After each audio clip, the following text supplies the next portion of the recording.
How long do I have till? Until 35. You have like almost an hour. Okay, well, we won't take that long, probably. Unless you guys come up with some really good questions. So, hi, I'm Jessica Morse. I'm a police officer in Lee Summers, Missouri.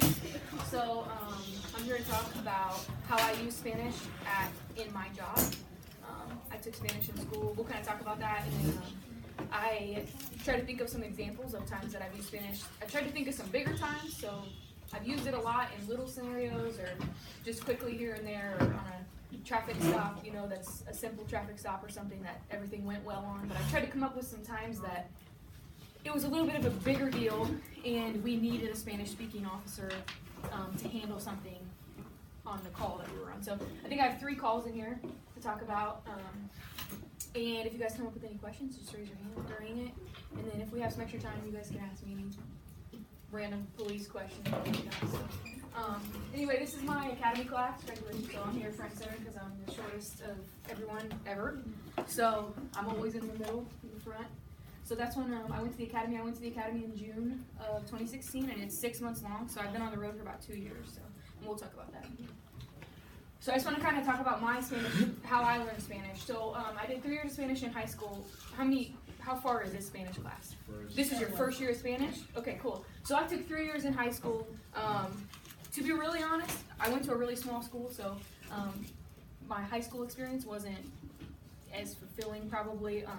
The 3rd year, we just made that class up because there was a bunch of seniors and we just wanted a Spanish class, another Spanish class, and so we didn't have any curriculum.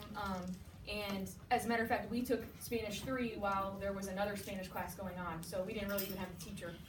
So it was just one of those, we kind of tricked the system and we wanted an extra class so we didn't have to take math or whatever, you know. So anyway, but I did take 3 years in school. Then I went to UCM in Warrensburg and I started taking classes there. I started kind of thinking about, I knew I wanted to be a police officer, so I started thinking about what can I use in my job. And I kind of decided that there would be a lot of ways that I could use Spanish as a police officer, and I liked learning it. So I decided to take some classes at UCM, and then once I kind of got a couple classes in at UCM, I decided to go ahead and just minor in it. So that basically tells you have an hours requirement, and to get a minor in something to go with your degree. So I took the required amount of hours to minor in it at UCM. I did a study abroad program, so while I was at UCM, they had a study abroad program, and I went to Salamanca, which is in Spain. So, in case you didn't know, Spain, right here, and Salamanca is kind of on the west side of Spain there. So we were really close to Portugal, and as a matter of fact, one day we did go. Every weekend we went on little trips. So all during the week I went to college, basically. I went to class. I had different professors. I had like 3 different classes I went to Monday through Friday. So I went in with my professors. They didn't speak any English. It was all completely Spanish. And then we just did class. We had books and we went over our assignments and did stuff like that. It was just a normal school. And then on the weekends we took some trips and stuff. So we did go to Portugal one day.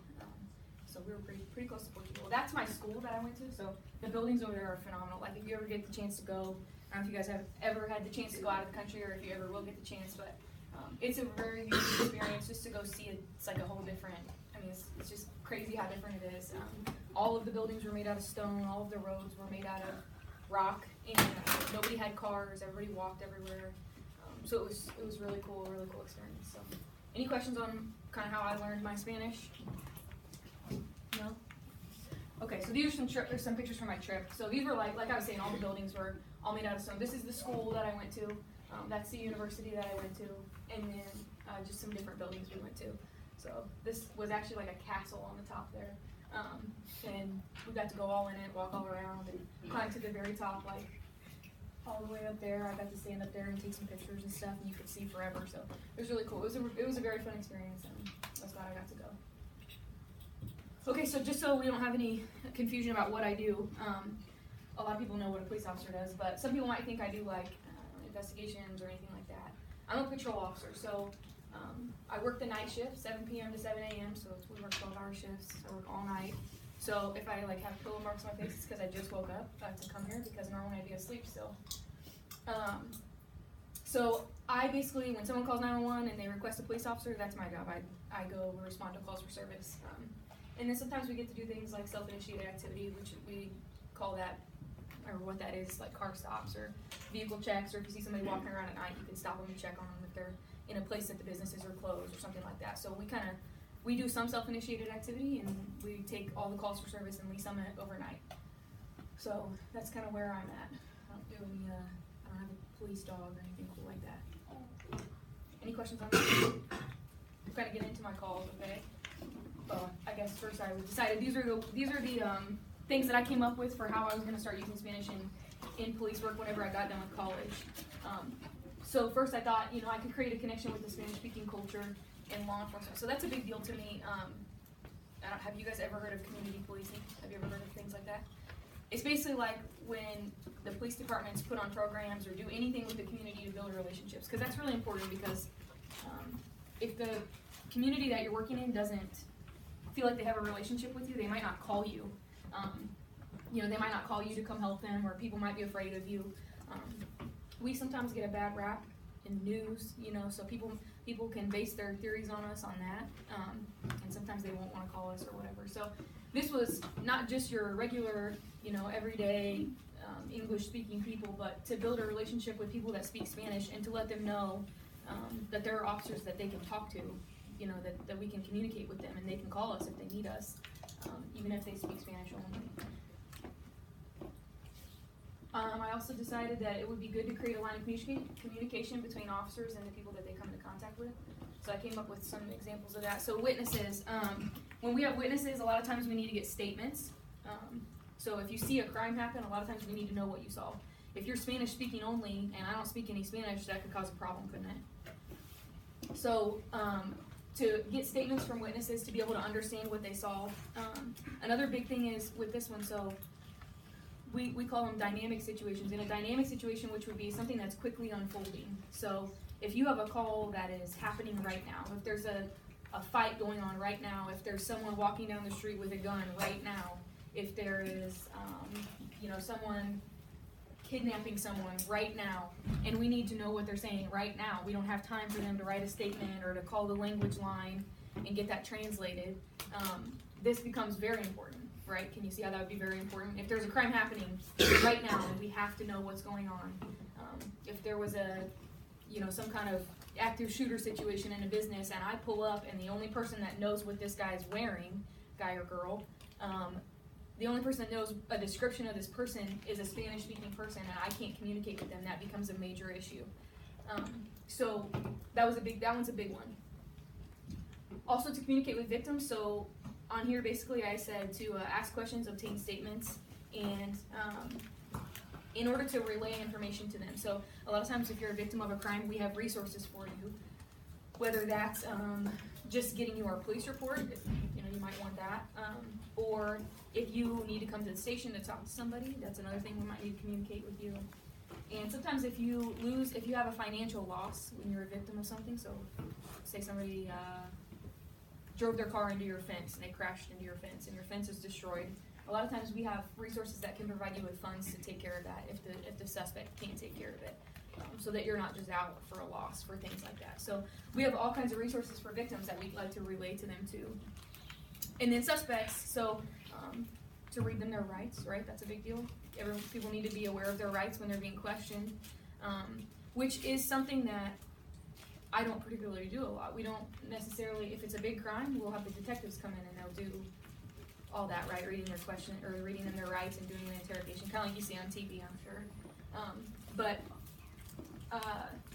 another big time that this is going to be important is in another dynamic situation. If I have a suspect, if I go into that business where this person's walking around with a gun, and I need to give them verbal commands to stop what they're doing, or to put this gun down, or they're going to get hurt. If I need to give them commands and they don't speak English, that becomes a big deal, doesn't it? So this can unfold really quickly. If I pull a car over and I'm on a car stop and somebody flings their door open, I don't know if you guys know this, but that's like a major red flag for us, and that gets our adrenaline going really high, because that's not what's supposed to happen on a car stop, right? You're supposed to be able to walk up to the car and get their information. So if someone flings their door open, even if they're just trying to tell me my window doesn't work, I can't roll my window down, But if they speak Spanish only and I don't speak Spanish, that becomes a life-threatening situation. I mean, it's a big deal. So that's another big time right there. And then, let's see. Okay, so to provide better services. So we kind of talked about this with the victims. So we have a lot of services that we can provide. We have a lot of programs that we do. We do a community, or a Citizens Academy. I don't know if you guys have ever heard of this, like a Citizens Police Academy, where you can go in and learn about the police department. If we don't offer that to anybody that speaks anything but English, then that kind of stinks, because people that might want to learn about the police department might not get the opportunity. That's one example, but there's lots of them. And then another way right here is the police departments are supposed to be representative of the communities that they work for.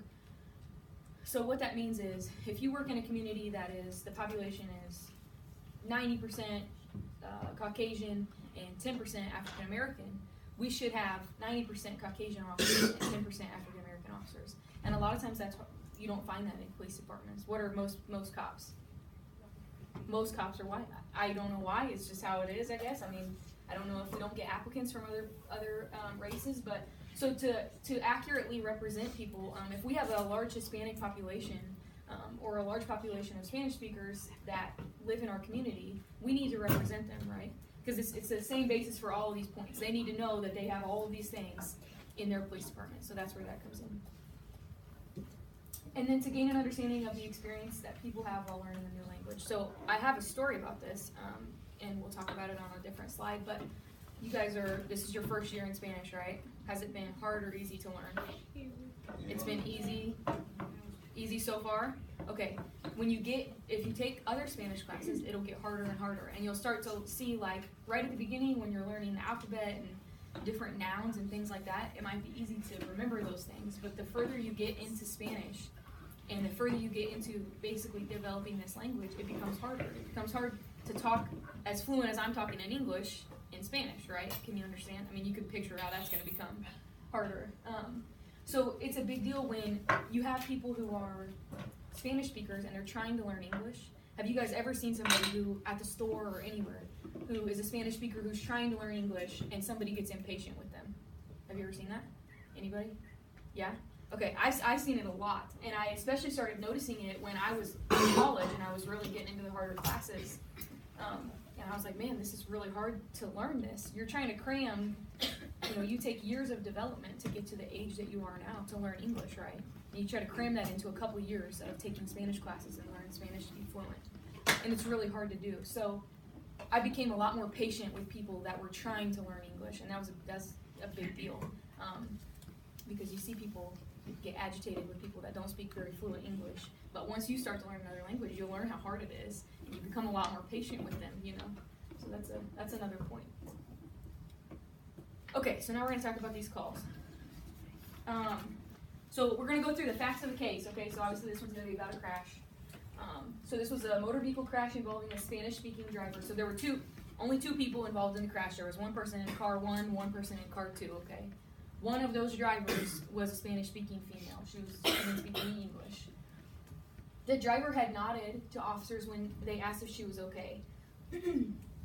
Does this raise a flag to anybody yet? Probably not yet if you haven't been in Spanish class very long. But when your teacher walks in and starts to talk to you in Spanish, in fluent Spanish, and you don't understand, you might find yourself nodding like, yes, I'm listening, and yes, I'm gathering what you're saying, but you might not actually be, or like, do you ever do this when your grandparents talk to you?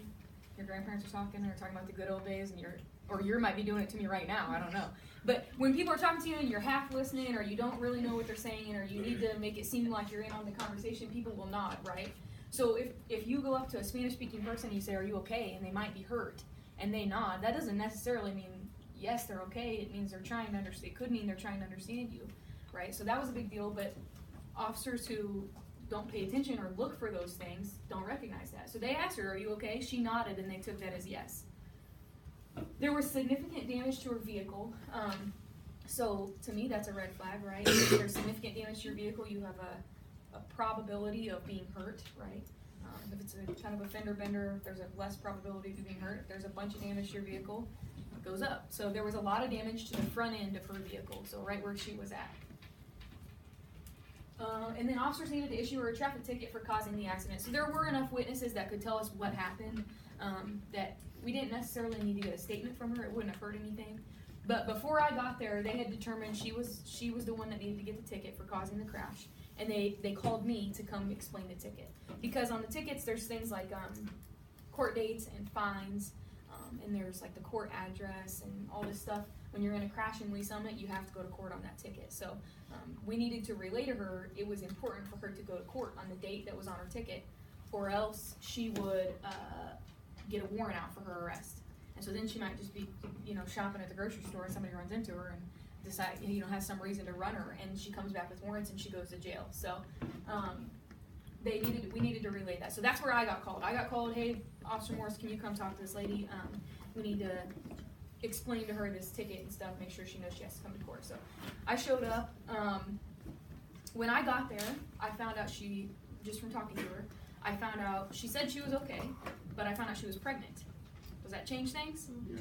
Yeah, that's a big deal, okay? She wasn't very far along, but she was just talking to me. She said, I'm okay, I think I'm all right. I asked her one more time, do you think you need an ambulance? She said no, and she said, the only thing I'm worried about is I'm pregnant. And I was like, yeah, let's get an ambulance over here just to check on you. You'd rather be safe than sorry in that situation, right? So that was a big deal. The officers didn't know that. They didn't, and she didn't know how to communicate that to them. So that changes this whole call.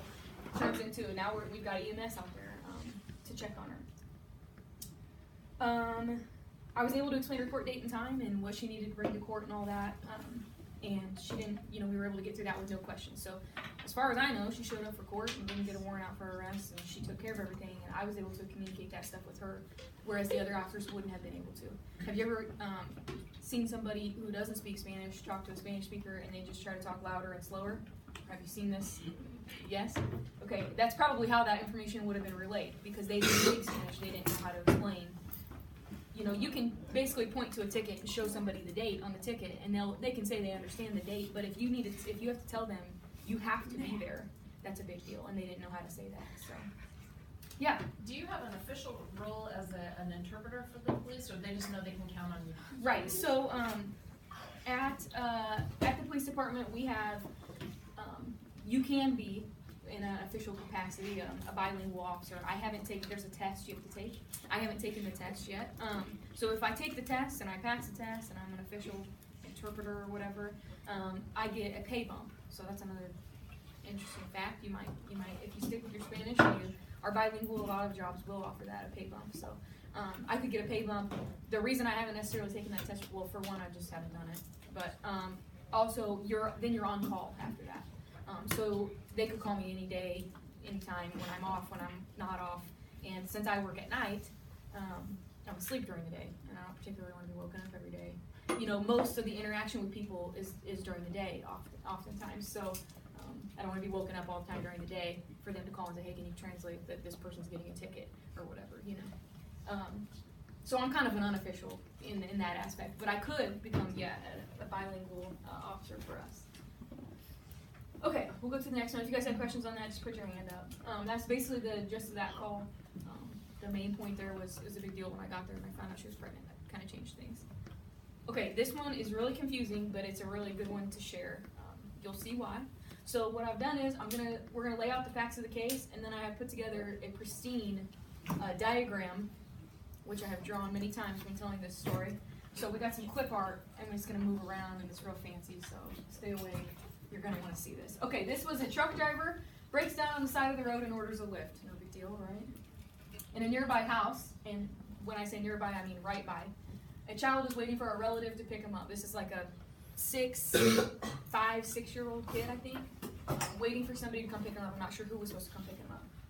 The Lyft driver, who is Spanish speaking only, responds to the address of the house. Are you still following me? See where that's a problem? Where was he supposed to respond? To the side of the road, to the truck guy, right? Okay. Yeah. The child exits the house and gets into the Lyft, right? It's no big deal. He's waiting on somebody to come pick him up. Somebody's there to pick him up. The Lyft driver takes the child and goes to the place he was supposed to take who? The truck driver. You're with me. You guys are with me. Okay. Okay, and then what happens? Mother calls to report an abduction. Okay. So here we are. Look at this. So here you go. You got the truck driver. Here he comes. He breaks down the side of the road. I didn't have a lift, so I just used a taxi. You guys are with me. Here comes the kid. He's like, oh look, this person's here to pick me up. I don't know who it is, but I'm gonna get in the car with them. They get in the car, and the Lyft driver's like, oh, I'm supposed to take you to this building over here, which this started in Raytown, this ended in Lee Summit. So now the Lyft driver's taking this kid completely out of the city he's from, okay? And then, oh, there I am. Not me, actually, it was Raytown. Mom calls the police and says my kid was taken by this car. She had the color of the car and the type of car it was. Okay, so this is just where we were at before. So, can anybody guess why this was kind of a bad deal? So we're like on the verge of getting an Amber Alert in Missouri, right? For this kid who was abducted by some strange man and taken out of, and we didn't know where he was. What happens is the Lyft driver gets to Lee Summit and shows up to this business that's closed and is like, I don't really know what to do with this kid. So he's kind of sitting there trying to figure out what's going on, and the truck driver who had broken down ended up calling another Lyft because he was like, my Lyft never came, which it did, but he calls another Lyft and gets a ride to the business. Okay, so when he gets there, he realizes what's happened. He realizes, okay, I think that kid probably came from that house, and so we called Raytown to see if they were working anything related to this, and they said, yeah, they were getting ready to start opening up an abduction case because this woman reported her kid was missing. And we said, well, we think we got your kid here. Now the confusion is the Lyft driver speaks Spanish only. Okay, so all we have to go on is the mom, because I wasn't there, is the mom's statement, which is this vehicle pulls up outside my house, my kid was outside, next thing I know, my kid's gone. Does that look bad for the Lyft driver? Yeah. Yeah, like really bad, right? So there were like, I don't know, 12 officers on scene at this, and none of them spoke Spanish. So nobody can communicate with this guy, and they're trying to ask him louder and slower what happened, right? And he doesn't know what to tell him, he can't talk to him. So they called me over there. I got over there and I kind of asked him what happened, and he said, you know, he had the address that he was supposed to respond to. He went there, he responded there, a kid came outside and got in the car and put the seatbelt on, and he didn't know what was going on. So he's Spanish speaking only. He said he was hesitant, he didn't want to go inside because he knew he wouldn't be able to communicate with the people inside, right? So he was trying to justify it in his own head so that he didn't have to go up there and try to talk to somebody he knew he wasn't going to be able to talk to. So in his head, he started thinking, okay, well, maybe this is mom's house, and I'm taking the kid from mom's house to dad's house. You know, maybe mom and dad don't get along, and they've called a Lyft for me to take the kid from one house to the other. And that's how he justified it. That's what he thought. Okay, I must be dropping this kid off somewhere else, that somebody can't come pick him up. So we had to ask him, I had to ask him a lot of questions and figure out what happened, and turns out everything was okay. I mean, it wasn't a big deal. We didn't set off the Amber Alert, so we didn't have to look like clowns in that aspect. Put on the Amber Alert, and then we find the kid. It was just a big misunderstanding, but yeah, that was a big deal. Nobody could communicate with him. Nobody could ask him what happened until I got there and was able to talk to him. And he was stressed out when I was talking to him. Why? Yeah, he did not want to get arrested because, for one, he was saying, he didn't know what he did wrong. And so even if they would have arrested him, he didn't know what he did wrong. And two, he was getting some dirty looks and stuff because he was allegedly the suspect of this abduction, right? So yeah, he was stressed out when he was talking to me, and he was probably pretty thankful that somebody that spoke Spanish showed up and could tell his side of the story. Any questions on that one? That was kind of a confusing one. Never mind. No. Never mind on it? Never mind. Okay. Wait, All right. when did this happen? Question. What? When did this happen? This happened at the end of summer, so not that long ago. All right, example 3 here. A small child, we're talking like 5, calls 911 saying something's wrong with his mother. Upon our arrival, and I actually did go to this one because the dispatchers tried to say, let me talk to the mom, and he kept saying, she can't talk to you. So they thought it might be a language barrier, and it was kind of close to my area, so they just went ahead and sent me on this one. When we arrived, she's located in the bathroom on the floor, just like that picture when I Googled this, that popped up, and that was basically exactly what she looked like. She was laying on the floor just like that. She was really upset, and she only spoke Spanish. And officers needed to determine what was wrong. So in my head, we're going through these kinds of things. Is it a medical issue? Was she the victim of a crime? Did somebody break into her house and beat her up, or was this a domestic violence situation where the suspect has now left, right? We get those a lot. Or was she in a mental health crisis, which is basically our fancy terms for she's suicidal. Okay, so we needed to figure out those things. She's crying, she's on the floor, she's very upset. She was laying on the floor. Every time I tried to sit her up, she just kind of laid back down. And that, to me, I thought it was a medical issue, or that she had attempted suicide. Okay, so we get sent on a lot of those. And so we were trying to figure out what happened. We determined that she was in a mental health crisis. Basically, we had to determine if she had attempted anything, and she kept telling me, no, she didn't attempt anything, no, she didn't attempt anything. So I asked her, what's going on? You know what? I got her to sit up and come out of the bathroom and sit on a chair, and she started to tell me this story about what has led her to this point, basically. So she is from Venezuela. She has 2 kids that were at the house with her. One was 6 or 5, and one was a baby, like a 9-month-old baby. And she's in an apartment, and she says, I'm from Venezuela. I lived in Venezuela. That's where my family lives. That's where I used to work. I'm married, and my husband got a job, basically, that he works in the United States and in Venezuela. And so he would travel back and forth for his job. And she said that he basically convinced her, we need to go to the United States. Let's move to the United States. It's good there. We'll move there. I have a place for us to live. And so she said, okay. She packs up her stuff, packs up her kids, moves, leaves her family, leaves everybody she's ever known, moves, comes to New York.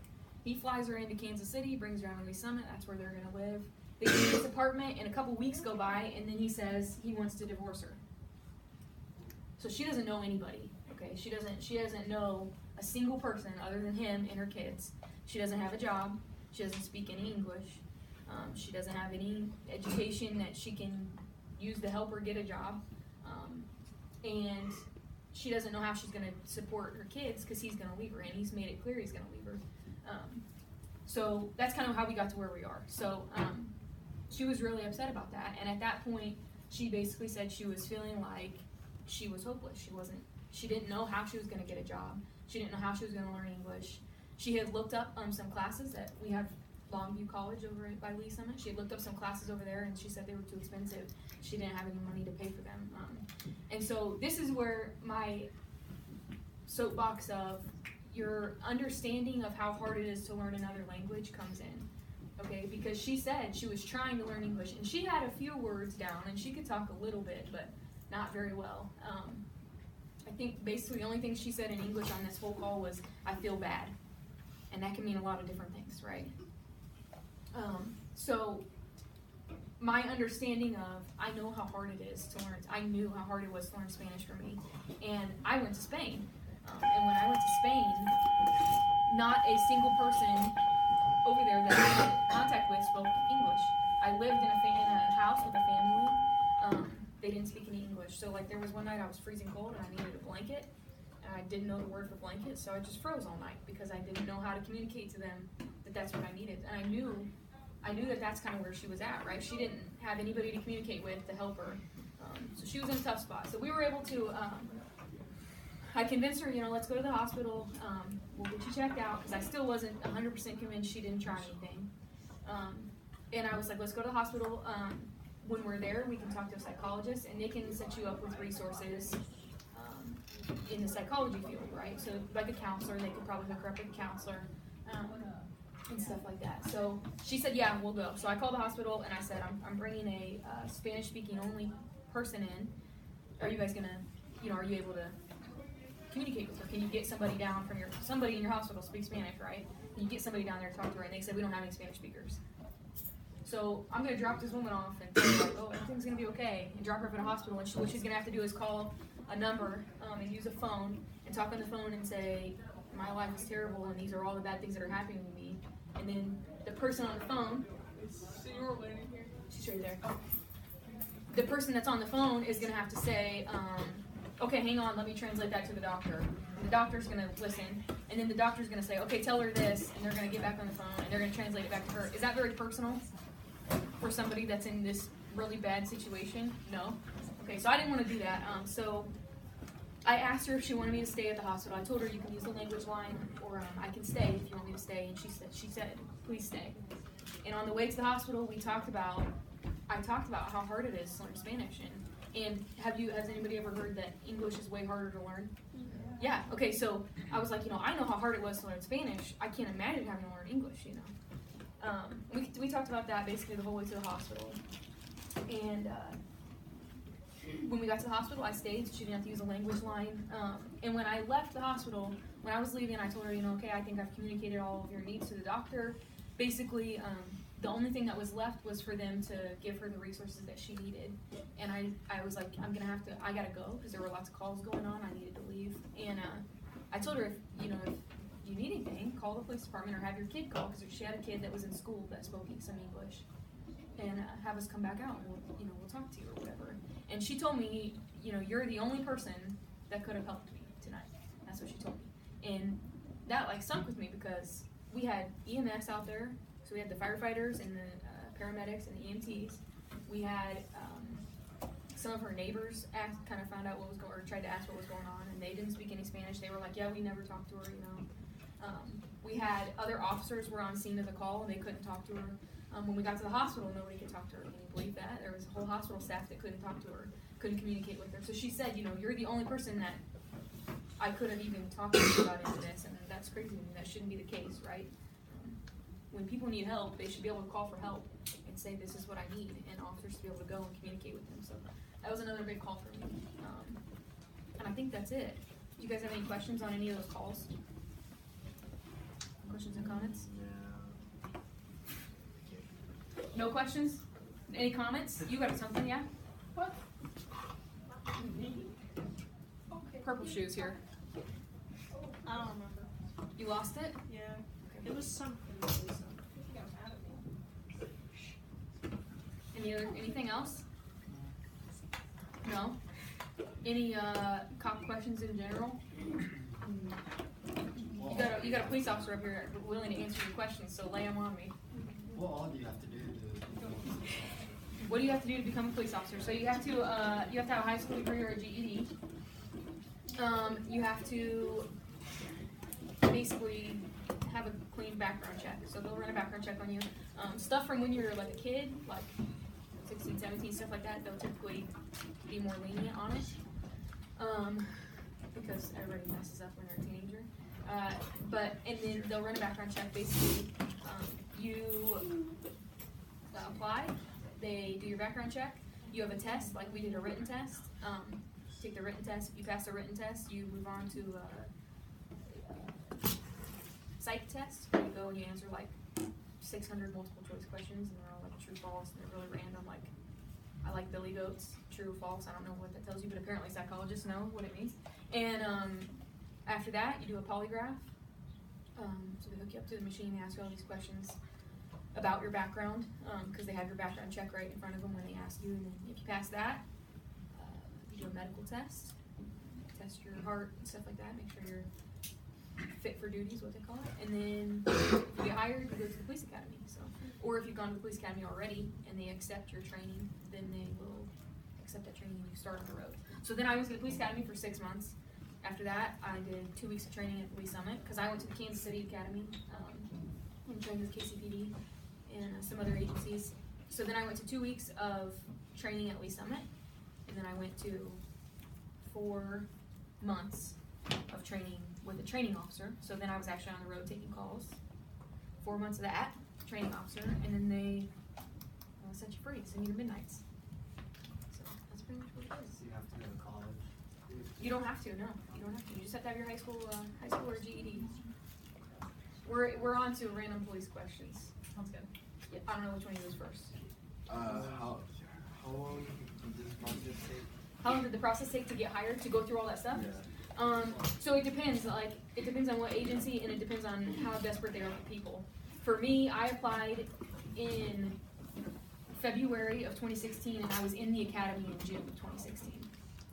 But I wasn't on the road on my own until May of 2017. So it was a long process to be on your own. What's your question? To the first slide, what's the difference between the uniforms and black uniforms? Yeah. The blue ones were Kansas City.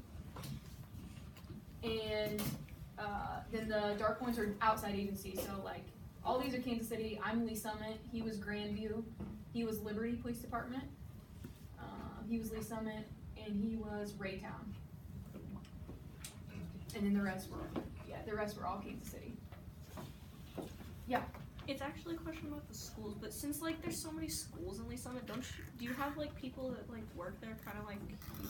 Yeah, we have SROs. So we have tons of SROs. We have them at the middle schools and high schools.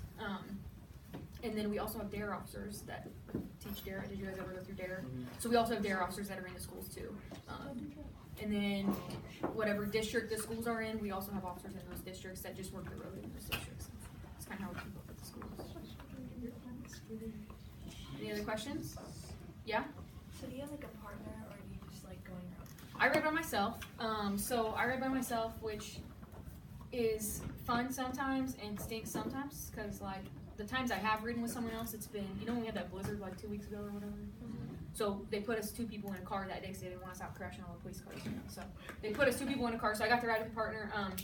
And so on certain times like that, I've ridden with a partner. Or like if I go to check out a car and there's no cars available because they've been crashed or whatever, I've ridden with a partner then. But normally I'm on my own.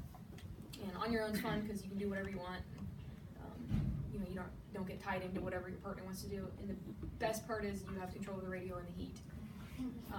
Because that guy ran the car really cold, and I was like, it's cold outside, why are we also cold in the car? But he didn't mind, so. But sometimes you're with a partner, sometimes you run by yourself. Normally for us, it's by yourself. Yeah. Do you work the night shift because you're kind of new and you have to get seniority to get the day shift? Yep. Yeah. So I like working night shift at work because there's no traffic and there's no. Day shift calls are different than night shift calls, right? So day shift calls are like stealings. If you think about it, we don't get stealings on night shift hardly ever because all the stores are closed. So obviously they're not going to report a stealing if they're closed. So you get all the stealings, you get all the calls at banks. Those all happen during the day. So all of the forgery or fake checks or all that stuff, which those aren't as exciting, right? On night shift, you have everybody that's been drinking. So on night shift, you have everybody that's been drinking and beating each other up at their house, or in the bars or wherever. So your calls are a little bit different. And so I like it for that aspect. Your days off are terrible. So I'm working my way to day shift simply because my days off are terrible because I sleep until 4 o'clock in the afternoon. So you wake up at 4 o'clock and you want to go do stuff, and there's not really, by the time you get ready and get out, I have dogs, by the time I take care of my dog and then get out of the house, everything's closing or closed. I have all day to spend out and about. So like you guys woke me up today, and I'm gonna go Christmas shopping. So I get to get something done. But normally I wouldn't do that because normally I'd be asleep till 4 o'clock. Any other questions? How do you guys deal with like what gets pressed on you with like the news and everything? How do you guys deal with that? So that's kind of a big picture thing, right? So the news kind of portrays a lot of officers at one time, and I don't have the power to change that.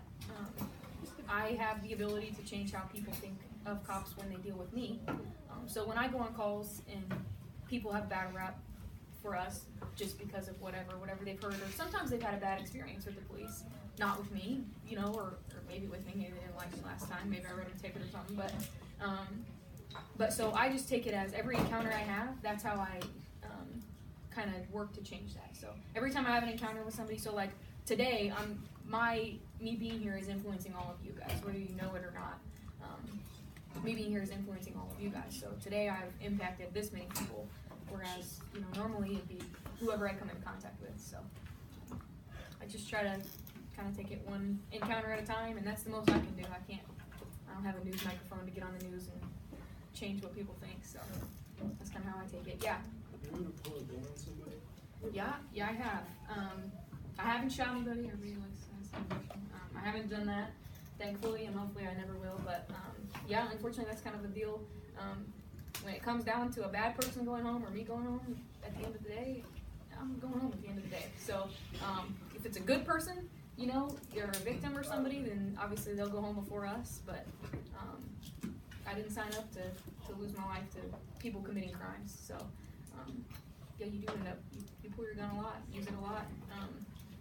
There's a lot of times you just don't know what's around the corner or what's, what you're gonna roll up on or what somebody's doing, and when it comes to you or a suspect, basically, you don't have to make your decision second. You get to protect yourself. So yeah, I've pulled it a lot. Have you guys anybody in here ever been pulled over? Do you guys drive? How old are you guys? I have a permit. Okay, so you're like right at that, right? So I thought about if I had a couple extra minutes to give you some tips. If you get pulled over, okay, this is like, I don't know if they ever teach this in driver's ed or anything like that, but if you get stopped, just in case you want to know what a cop wants you to do, let's say you're going 60 miles an hour and at 45 and the cop's going the opposite direction of you and they flip around on you, you know you're getting pulled over. My first advice would be don't pull over till they turn their lights on. So I have a lot of people just, if I turn around on them, they just stop. And I don't want them to do that. For one, I haven't gotten out my stuff over the radio that I want to say to dispatch. Two, every time I stop a car, I pick where I pull it over. So I know where's the safest place. This is my area that I work. I know up here there's a turn lane that I can pull them over in this turn lane and we'll be off the main road. Or I know up here there's a business they can turn into this parking lot. So wait for the officer to turn the lights on. Be my first tip. Two, like I said earlier, don't open your door. So that's a big deal for us. An officer is a normal car stop would be to go up and talk to you through the window, right? So don't fling your door open. If your window doesn't work, wait till the officer gets up there and tell them that through the closed window they can hear you. If it's nighttime, we like for you to turn your lights on inside, right? It shines inside of the car, we can see what you're doing. And then the biggest thing I think is to know that an officer's watching your hands. Your hands are the big thing, right? So if something's gonna hurt us, it's gonna be your hands. Your hands have to take the action to hurt us. So don't start digging in your purse or digging in your backpack for your ID or whatever. If you have to dig in something, I'd tell the officer, I gotta reach in my backpack. Just let them know what you're doing. That'd be my best advice for if you get pulled over. Yeah. If you get pulled over while you have your permit, is it just like how adults would with their license, you just give them your permit? Yep, you just give them your permit, and they'll just go check it. Like, I usually would take it back to my car and type your license number into my car, and it tells me if it's a valid permit or if it's expired or if it's been suspended by the state and you're not supposed to have it. And then, like, if you were in the car by yourself with your permit, I would probably ask you where is the person that you're supposed to be driving with, right? Or like people with their permits have to go be off the road at a certain time, right? So if it was after that certain time, I might tell them about that. But it's just the same as an adult. Any other questions? Any questions about this stuff? No? Okay. Thank you so much. We're